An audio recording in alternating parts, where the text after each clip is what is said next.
친구들 안녕. 해피 치타 피치 목사님이에요.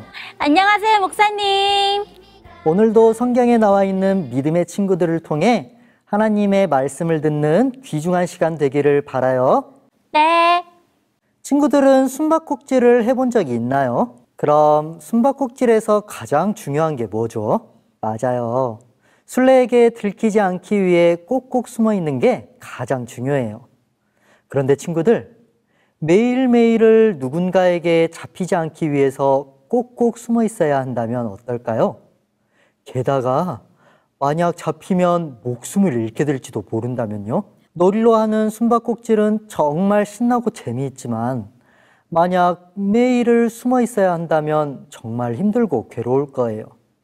오늘 목사님은 어려서부터 숨어서 살아야만 했던 한 친구의 이야기를 들려주려고 해요. 친구들은 예전에 피거 목사님과 함께 배웠던 다윗과 요나단의 이야기 기억하나요? 네, 맞아요. 둘은 서로를 정말로 사랑하고 아끼는 위대한 사랑을 가진 친구들이었어요. 그런데 친구들, 이 요나단에게 아들이 있었다는 사실을 알고 있나요? 요나단의 아들은 바로 무비보셋이었어요. 무비보셋이 5살 때 할아버지 사울 왕과 아버지 요나단은 블레셋과의 전투에서 목숨을 잃게 돼요. 그리고 이제 이스라엘에는 사울의 뒤를 이어서 다윗이 새로운 왕이 되었답니다. 그런데 여기서 문제가 생겼어요. 무비보셋은 사울의 손자였어요. 다윗을 그렇게 괴롭히고 미워하고 죽이려고 했던 사울 왕의 가족이었죠. 무비보셋의 유모는 혹시나 다윗이 사울의 가족들에게 복수를 할지도 모른다는 생각에 무비보셋을 안고 도망을 가게 된답니다. 그리고 그러던 중에 무비보셋을 떨어뜨리게 되고 그날부터 무비보셋은 불편한 다리를 가지고 숨어서 지내야 했어요. 하루아침에 평생 다리를 저는 신세가 된 무비보셋은 혹시 다윗에게 잡혀 죽임을 당하지는 않을까? 이 두려움에 떨면서 그렇게 숨어 살 수밖에 없었어요. 정말 불쌍하고 안타까운 삶을 살게 된 거죠. 그런데 어느 날 다윗이 자신을 찾고 있다는 소식을 듣게 돼요. 아, 이제 큰일 났다. 드디어 나를 잡아서 죽이려고 하는구나. 이렇게 생각한 무비보셋은 더욱더 꼭꼭 숨었지만 결국은 다윗의 신하들에게 의해 잡히게 된답니다. 이제 어쩔 수 없이 다윗이 있는 왕궁으로 끌려간 무비보셋. 과연 무비보셋은 어떻게 될까요? 2다리는 불편한 채 절뚝거리고 아무도 모르게 숨어서 살고 있던 정말 보잘것없는 무비보셋은 하루아침에 다윗에 의해서 왕자들과 같은 대접을 받게 되었어요. 그렇다면 다윗이 이렇게 보잘것없는 무비보셋을 정말 소중하고 귀하게 높인 이유는 무엇이었을까요? 혹시 우리가 모르는 어떤 큰 공을 이 무비보셋이 세웠던 것일까요? 아니면 다윗은 원수도 극진히 대접할 만큼 마음이 넓은 사람이었기 때문이었을까요? 혹시 요나단 때문이었을까요? 역시 소리. 다윗이 무비보셋을 극진하게 대접한 것은 딱 한 가지 이유밖에 없었어요. 그것은 바로 무비보셋이 요나단의 아들이었기 때문이었죠. 무비보셋이 잘나서도 아니었고 다윗이 마음이 넓어서도 아니었어요. 무비보셋이 하루아침에 귀한 존재가 될 수 있었던 것은 바로 그의 아버지였던 요나단과 이 다윗의 약속이 있었기 때문이었어요.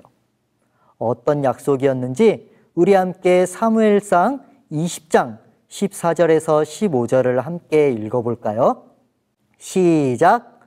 너는 내가 사는 날 동안에 여호와의 인자하심을 내게 베풀어서 나를 죽지 않게 할 뿐 아니라 여호와께서 너 다윗의 대적들을 지면에서 다 끊어버리신 때에도 너는 내 인자함을 내 집에서 영원히 끊어버리지 말라 하고.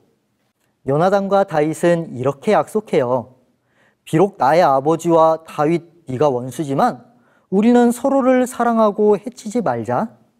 그리고 우리뿐만 아니라 혹시 우리의 아들과 딸들이 있어도 서로를 친자식처럼 챙겨주고 사랑해주자. 아, 그러면 목사님, 다윗은 요나단과의 약속을 기억하고 있었던 거네요? 맞아요. 다윗은 이 약속을 기억했던 것이죠. 그리고 요나단과 했던 약속을 지키기 위해 무비보셋을 찾았고 그를 귀하게 높였던 거예요. 아버지 요나단의 약속 때문에 무비보셋은 왕자들과 같은 대접을 받게 되었다니 정말 대단하고 부러운 약속이에요. 그렇죠? 그런데 친구들, 우리 사람들은 죄를 지은 이후에 하나님과 원수가 될 수밖에 없었어요. 그야말로 하나님의 눈 밖에서 숨어 지내야만 했고 비참하게 지내야만 했고 죽을 수밖에 없는 그런 불쌍한 존재였죠. 하지만 그런 우리를 불쌍히 여기셔서 아버지 하나님과 아들 하나님께서 한 가지 약속을 하세요. 그 약속은 바로 이런 불쌍한 우리를 대신해서 아들 하나님이신 예수님께서 십자가에 달려 죽으시겠다는 내용의 약속이에요.